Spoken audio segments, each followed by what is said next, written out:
అందరికీ గీతా జయంతి శుభాకాంక్షలు.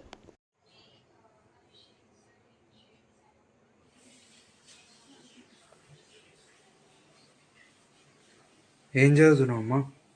భగవద్గీత బేటా, నువ్వు కూడా వింటుదా కొద్దిసేపు. ఒక్కొక్క పారాగ్రాఫ్ చదువుతాను. అందరికీ గీతా జయంతి శుభాకాంక్షలు.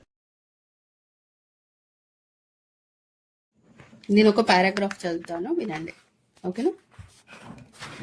జితాత్మనః ప్రశాంతస్య పరమాత్మా సమాహితః శీతోష్ణ సుఖ దుఃఖేషు తదా మానాపమానయోః.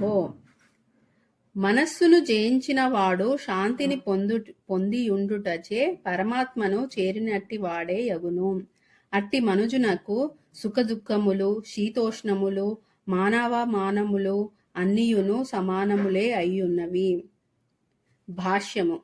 వాస్తవమునకు ప్రతి జీవియు ఎల్లరి హృదయములందు పరమాత్మ రూపమున నిలిచియుండు శ్రీకృష్ణ భగవానుని ఆజ్ఞలను పాటించుటకే ఉద్దేశింపబడి ఉన్నాడు. కాని మనస్సు బాహ్య శక్తిచే మోహితమై తప్పుదారి పట్టినప్పుడు మనుజుడు భౌతిక కర్మలయందు రతుడగును.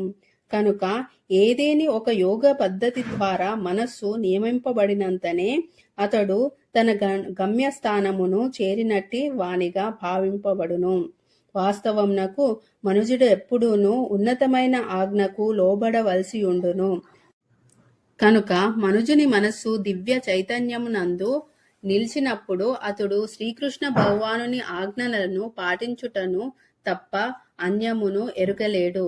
మనస్సు సదా ఉన్నత ఆజ్ఞలను గ్రహించి వానిని అనుసరింపవలసి ఉండును.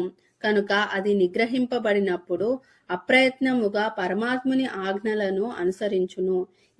ఇట్టి దివ్యమైన స్థితిని కృష్ణభక్తి భావన యందు నిలిచి ఉన్న భక్తుడు శీఘ్రమే పొందుచున్నందున సుఖదుఖములు, శీతతాపముల వంటి ప్రకృతి ద్వంద్వములచే ప్రభావితుడు కాకుండును. ఇట్టి స్థితియే శ్రీకృష్ణ భగవానుని యందు సంలగ్నమైన స్థితి లేదా సమాధి అనబడును. రేపు మీకు ఎగ్జామ్ ఉందనుకోండి, మీరు కార్టూన్ ఛానల్ చూస్తారా, ఎగ్జామ్ కి ప్రిపేర్ అవుతారా? ఎగ్జామ్ కి ప్రిపేర్ అవ్వకుండా కార్టూన్ ఛానలే ఎక్కువ చూసి రేపు ఎగ్జామ్ రాశారనుకోండి, తర్వాత వెళ్ళి ఎగ్జామ్ రాశారనుకోండి, రిజల్ట్ ఎలా ఉంటుంది? బాగా మార్క్స్ వస్తాయా? రావు కదా. అలానే మన మనస్సును కూడా మనం డైవర్ట్ చేసుకోవద్దు.